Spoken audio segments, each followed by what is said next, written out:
ಓಂ ಶ್ರೀ ಗುರು ಬಸವಲಿಂಗಾಯ ನಮಃ. ಸರ್ವರಿಗೂ ಶರಣ ಶರಣ. ಏತೈವ ಸವಿಚಾರ ನಿರ್ವಿಚಾರ ಚ ಸೂಕ್ಷ್ಮ ವಿಷಯ ವ್ಯಾಖ್ಯಾತ. ಇದು 44, 45 ಅದನ್ನು ಇವತ್ತು ನೋಡೋಣ.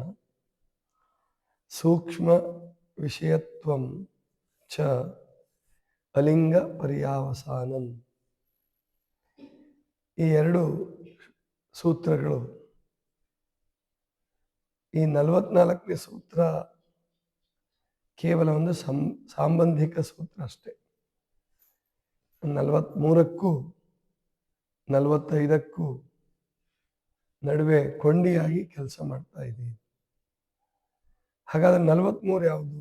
ಬಹಳ ದಿವಸ ಆಯಿತು, ನೀವು ಅದನ್ನು ನೆನೆಸ್ಕೊಳ್ಬೇಕು. ಮತ್ತೊಂದು ಸಾರಿ 43ನೇ ಸೂತ್ರಕ್ಕೆ ಹೋಗಿ ಹಿಂದಿನ ಆ ವ್ಯಾಖ್ಯಾನವನ್ನು, ಪ್ರವಚನವನ್ನು ಕೇಳಿಸ್ಕೊಳ್ಬೋದು ನೀವು. ಅಲ್ಲಿ ವಿವರವಾಗಿ ಹೇಳಿದ್ದೀನಿ. ಸ್ಮೃತಿ ಪರಿಶುದ್ಧವು ಸ್ವರೂಪ ಶೂನ್ಯವ ಅರ್ಥ ಮಾತ್ರ ನಿರ್ಭಾಸ ನಿರ್ವಿತರ್ಕ. ಅಂದರೆ ನಿರ್ವಿತರ್ಕ ಸಮಾಧಿ ಅಂದ್ರೆ ಏನು ಅನ್ನೋದನ್ನು 43ರಲ್ಲಿ ಹೇಳಿದರು. ಸ್ಮೃತಿ ಶುದ್ಧವಾಗಿರುತ್ತೆ ಅಂದರೆ ನೆನಪು, ನಮ್ಮ ನೆನಪುಗಳೇನಿದಾವಲ್ಲ, ಇದೊಂದು ಬಹಳ ದೊಡ್ಡ ಸಮಸ್ಯೆ. ಏನು ಅಂದರೆ ವಯಸ್ಸಾಗ್ತಾ ಬೇಕಾದ ನೆನಪೆಲ್ಲ ಬರಲ್ಲ, ಬೇಡವಾದ ನೆನಪೇ ಬರೋಕ್ಕೆ ಶುರುವಾಗುತ್ತೆ. ಇದೊಂದು ದೊಡ್ಡ ಸಮಸ್ಯೆ. ಅವರಿಗೆ ಯಾವಾಗಲೂ ಅಜ್ಜದಿರಿಗೆ ನೋಡ್ರಿ ನೀವು, ಯಾರೋ ಯಾವಾಗಲೂ ಏನೋ ಅಂದಿದ್ದು, ಯಾರಿಗೋ ದುಡ್ಡು ಕೊಟ್ಟಿದ್ದು, ಇದೆಲ್ಲ ನೆನಪಿರುತ್ತೆ. ಉಪಕಾರ ಮಾಡಿದ್ದು, ಆಮೇಲಿಂದ ಒಳ್ಳೊಳ್ಳೆ ಕಲ್ತಂಥ ಶ್ಲೋಕಗಳು, ಆಮೇಲೆ ವಚನಗಳು, ಇವು ನೆನಪಿಗೆ ಬರಲ್ಲ. ಆದರೆ ನಿರ್ವಿತರ್ಕ ಸಮಾಧಿ ಯಾರಿಗೆ ಪ್ರಾಪ್ತಿಯಾಗಿರುತ್ತೋ ಅಲ್ಲಿ ಸ್ಮೃತಿ ಪರಿಶುದ್ಧವು, ಸ್ಮೃತಿ ಸಂಪೂರ್ಣವಾಗಿ ಪರಿಶುದ್ಧವಾಗಿರುತ್ತೆ. ಅವನಿಗೆ ಅದು ಹಿಂಸಾದಾಯಕವಾಗಿರಲ್ಲ ಮತ್ತು ಶೂನ್ಯ ಭಾವದಲ್ಲಿ ಅವನು ಆನಂದವನ್ನು ಅನುಭವಿಸಬಲ್ಲ. ಅಲ್ಲಿ ಒಳ್ಳೆಯ ಸ್ಮೃತಿಗಳೂ ಇಲ್ಲ, ಕೆಟ್ಟ ಸ್ಮೃತಿಗಳೂ ಇಲ್ಲ. ಅದು ನಿರ್ವಿತರ್ಕ ಸಮಾಧಿ. ಅಂದರೆ ಅದನ್ನು ಸ್ಥೂಲಕ್ಕೆ ಸಂಬಂಧಪಟ್ಟ ಹಾಗೆ ಹೇಳ್ತಾರೆ 43ನೇ ಸೂತ್ರದಲ್ಲಿ. ಅಂದರೆ ಯಾವುದೋ ಒಂದು ಮೂರ್ತಿ ಅಥವಾ ತಾನು ಹೆಣ್ಣು ತಾನು ಗಂಡು ಅನ್ನುವ ಭಾವ, ಅದೆಲ್ಲ ಅಳಿಬೇಕು ಅಂತ ಮುಂದಿನ ಸೂತ್ರದಲ್ಲಿ ಹೇಳ್ತಾರೆ.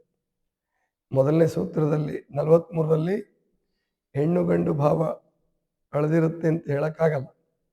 ಯಾಕಂದ್ರೆ ಒಂದು ದೇವತಾ ಮೂರ್ತಿಯನ್ನು, ದೇವಿಯ ಮೂರ್ತಿಯನ್ನು ಇಟ್ಕೊಂಡಿರ್ಬೋದು ಅವನು. ನಾನು ಹೆಣ್ಣು ನಾನು ಗಂಡು ಅನ್ನುವ ಭಾವವೂ ಇರ್ಬೋದು. ಆದರೆ ಸ್ಮೃತಿ ಶುದ್ಧವಾಗಿರುತ್ತೆ.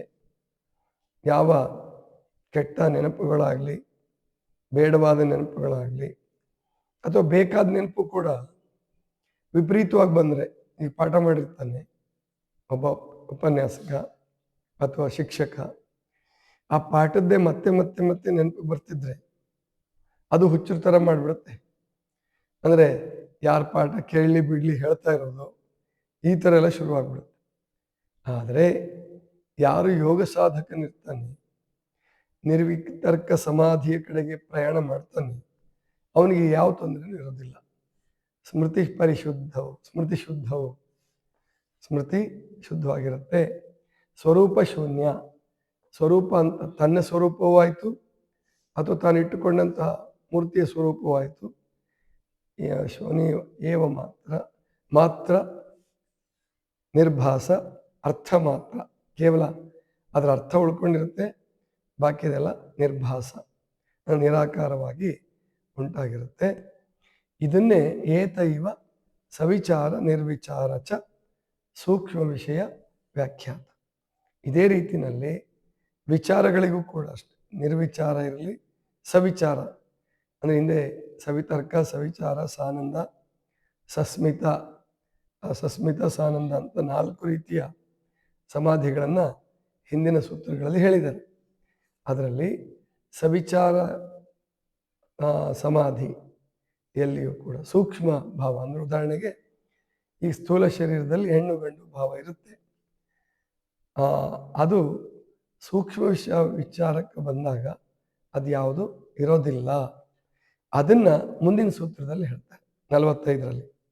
ಸೂಕ್ಷ್ಮ ವಿಷಯತ್ವಂ ಚ ಅಲಿಂಗ ಪರ್ಯಾವಸಾನಂ. ಸೂಕ್ಷ್ಮ ವಿಷಯಕ್ಕೆ ಹೋದಾಗ, ಅಂದರೆ ಸ್ಥೂಲ ದೇಹವನ್ನು ದಾಟಿ ಮನ, ಬುದ್ಧಿ, ಚಿತ್ತ, ಅಹಂಕಾರ ಈ ವಿಷಯ ಬಂದಾಗ, ಅಥವಾ ರುಚಿಗಳು, ಈಗ ನಾಲಿಗೆ ರುಚಿ, ಕಣ್ಣಿನ ನೋಟ,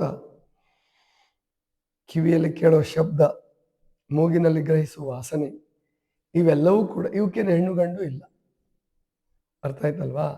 ಇಲ್ಲಿ ಅಲಿಂಗತ್ವದಲ್ಲಿ ಪರ್ಯಾವಸಾನವಾಗುತ್ತದೆ, ಮುಕ್ತಾಯವಾಗುತ್ತದೆ. ಸಮಾಧಿ ಸ್ಥಿತಿನಲ್ಲಿ ಹೆಣ್ಣು ಗಂಡು ಭಾವವೂ ಇಲ್ಲ. 45ನೇದರಲ್ಲಿ ಅವ್ರು ಹೇಳೋದು ಬಹಳ ಅದ್ಭುತವಾದ ಸೂತ್ರಗಳು.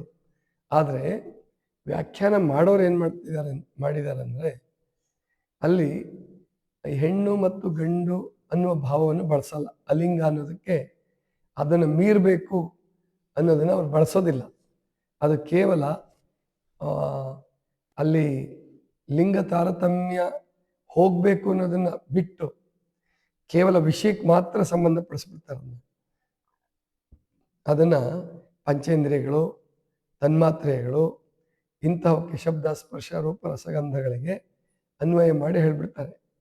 ಆದರೆ ನನ್ನ ದೃಷ್ಟಿಯಲ್ಲಿ ಹೇಳಬೇಕಂದ್ರೆ, ಈ ಅಲಿಂಗತ್ವ ಅಳವಡಬೇಕು ಅಂದರೆ ಹೆಣ್ಣು ಗಂಡು ಭೇದ ಇರಬಾರ್ದು. ಆವಾಗ ಅವನಿಗೆ ಕಾಮಭಾವವೂ ಇರೋದಿಲ್ಲ.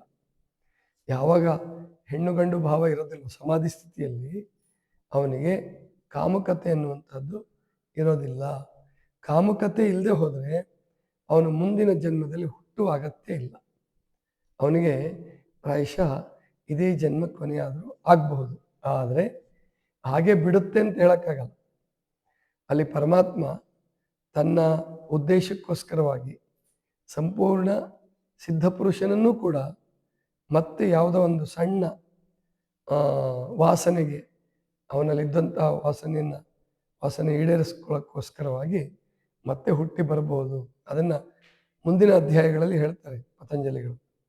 ಮುಂದಿನ ಅಧ್ಯಾಯದಲ್ಲಿ ಪ್ರಾಯಶಃ ಅದು ಸಾಧನಾ ಪಾದದಲ್ಲಿ ಮತ್ತು ವಿಭೂತಿ ಪಾದದಲ್ಲಿ ಬರುತ್ತೆ ಅಂತ ಅನಿಸುತ್ತೆ. ಆದ್ದರಿಂದ ಈಗ ಸದ್ಯಕ್ಕೆ ನಾವಿಷ್ಟು ತಿಳ್ಕೊಳ್ಬೋದು, ಈ ಲಿಂಗಭೇದ ಅನ್ನುವಂಥದ್ದು ಕೇವಲ ಸ್ಥೂಲ ಶರೀರಕ್ಕೆ ಸಂಬಂಧಪಟ್ಟದ್ದು, ಜ್ಞಾನಕ್ಕೆ ಸಂಬಂಧಪಟ್ಟಿದ್ದಲ್ಲ. ಬರೀ ಜ್ಞಾನ ಅಷ್ಟೇ ಬಿಟ್ಬಿಡಿ, ನಾಲಿಗೆಗೆ ಸಂಬಂಧಪಟ್ಟಿದ್ದಲ್ಲ, ಕಣ್ಣಿಗೆ ಸಂಬಂಧಪಟ್ಟಿದ್ದಲ್ಲ, ಮೂಗಿಗೆ ಸಂಬಂಧಪಟ್ಟಿದ್ದಲ್ಲ. ಇದು ಸೂಕ್ಷ್ಮ ವಿಷಯಕ್ಕೆ ಸಂಬಂಧಪಡೋದಿಲ್ಲ, ಲಿಂಗದ ವಿಷಯ ಅನ್ನುವಂಥದ್ದನ್ನೇ 45ನೇ ಸೂತ್ರದಲ್ಲಿ ಹೇಳ್ತಾರೆ. ಸೂಕ್ಷ್ಮ ವಿಷಯತ್ವಂ ಚ ಅಲಿಂಗ ಪರ್ಯಾವಸಾನಂ. ಅಲಿಂಗತ್ವದಲ್ಲಿ ಪರ್ಯಾವಸಾನವಾಗುತ್ತದೆ. ಅಂದರೆ ಯಾವುದು? ನಿರ್ವಿಚಾರ ಸಮಾಧಿ, ನಿರ್ವಿತರ್ಕ ಸಮಾಧಿ. ಅದು ಅಲಿಂಗತ್ವವನ್ನು ಅಳವಡಿಸಿಕೊಳ್ಳುತ್ತದೆ. ಆವಾಗ ಅಲ್ಲಿ ಯಾವುದೇ ರೀತಿಯ ಬಂಧನವು ಅಲ್ಲಿ ಇರೋದಿಲ್ಲ ಮತ್ತು ಯಾವ ಭೇದವೂ ಇರೋದಿಲ್ಲ. ಎಂಥ ಅದ್ಭುತವಾದ್ದು! 3-4 ಸಾವಿರ ವರ್ಷಗಳ ಹಿಂದೆ ಈ ರೀತಿ ಅಳವಡಿಸಿ, ಅದಕ್ಕೆ ವೇದಗಳ ಕಾಲಕ್ಕೆ, ಉಪನಿಷತ್ತುಗಳ ಕಾಲದಲ್ಲಿಯೂ ಕೂಡ ಯಾಜ್ಞವಲ್ಕ್ಯ ಋಷಿಗಳ ವಿಷಯ ಬಂದಾಗ ಅಲ್ಲಿ ಹೆಣ್ಣು ಮಕ್ಕಳಿಗೆ ಉಪದೇಶ ಆಗಿದೆ. ಉಪನಿಷತ್ತುಗಳ ಕಾಲಕ್ಕೆ ಚರ್ಚೆಯಲ್ಲಿ ಹೆಣ್ಮಕ್ಳು ಸಹಿತ ಭಾಗವಹಿಸಿದ್ದಾರೆ. ಋಗ್ವೇದದ ಅನೇಕ ಋಕ್ಕುಗಳನ್ನು, ಅನೇಕ ವಿಷಯಗಳನ್ನು, ಶ್ಲೋಕಗಳನ್ನು ಹೆಣ್ಮಕ್ಳೇ ರಚನೆ ಮಾಡಿದ್ದಾರೆ ಅನ್ನುವ ಉಲ್ಲೇಖ ಇದೆ. ಆದರೆ ಬರ್ತಾ ಬರ್ತಾ ಇದರಲ್ಲಿ ಭೇದ ಉಂಟು ಮಾಡಿ ಅದು ತೀವ್ರವಾಗುವ ಹಾಗೆ, ಅಂದರೆ ಈ ಸ್ಮೃತಿಗಳ ಕಾಲಕ್ಕೆ, ಮನುಸ್ಮೃತಿ ಇಂಥವೆಲ್ಲ ಬಂದ್ವಲ್ಲ, ಇಂತಹ ಕಾಲಕ್ಕೆ ಹೆಣ್ಣು ಗಂಡು ಭೇದ, ಜಾತಿ ಭೇದ ಮತ್ತು ಆಳು ಮಾಲೀಕ ಭೇದ ಅದು ವಿಪರೀತವಾಗಿ ಅದು ಭಾರತೀಯ ಸಮಾಜಕ್ಕೆ ಬಹಳ ದೊಡ್ಡ ತೊಂದರೆ ಆಯಿತು. ಮತ್ತೆ ಈವಾಗ ಸಂವಿಧಾನದತ್ತವಾಗಿ ಮತ್ತು ಪಾಶ್ಚಿಮಾತ್ಯ ಸಂಸ್ಕೃತಿಯ ಅಧ್ಯಯನದಿಂದ ಮೊದಲು ಪಾಶ್ಚಿಮಾತ್ಯ ಶಿಕ್ಷಣದಿಂದ ಮತ್ತು ಸಂವಿಧಾನದಲ್ಲಿ ಕಾನೂನಾತ್ಮಕವಾಗಿ ಈ ಯಾವ ಭೇದಗಳನ್ನು ಮಾಡಬಾರ್ದು. ಹೊರಗಿನಿಂದ ನಾವು ತಿಳ್ಕೊಳ್ಳೋದಕ್ಕಿಂತ, ಹೊರಗಿನ ಒತ್ತಡದಿಂದ ಒಳ್ಳೆಯವರಾಗಿ ಬದುಕೋದಕ್ಕಿಂತ, ಭೇದವನ್ನು ಬಿಡೋದಕ್ಕಿಂತ ಯೋಗ ಮಾರ್ಗದಲ್ಲಿ ನಡೆದು ಸತ್ಯವನ್ನು ತಿಳಿದು ಜ್ಞಾನವನ್ನು ಅಳವಡಿಸ್ಕೊಂಡು ನಾವೇನು ಈ ಭೇದಗಳನ್ನು ನಿವಾರಿಸಿಕೊಳ್ತೀವಿ, ಅದು ನಿಜವಾದ ಸಮಾಧಿ ಸ್ಥಿತಿಯ ಕಡೆಗೆ ನಮ್ಮನ್ನು ಕರೆದುಕೊಂಡು ಹೋಗುತ್ತೆ. ಇದಿಷ್ಟು ಇವತ್ತಿನ ಚಿಂತನ. ಸರ್ವರಿಗೂ ಶರಣ ಶರಣ.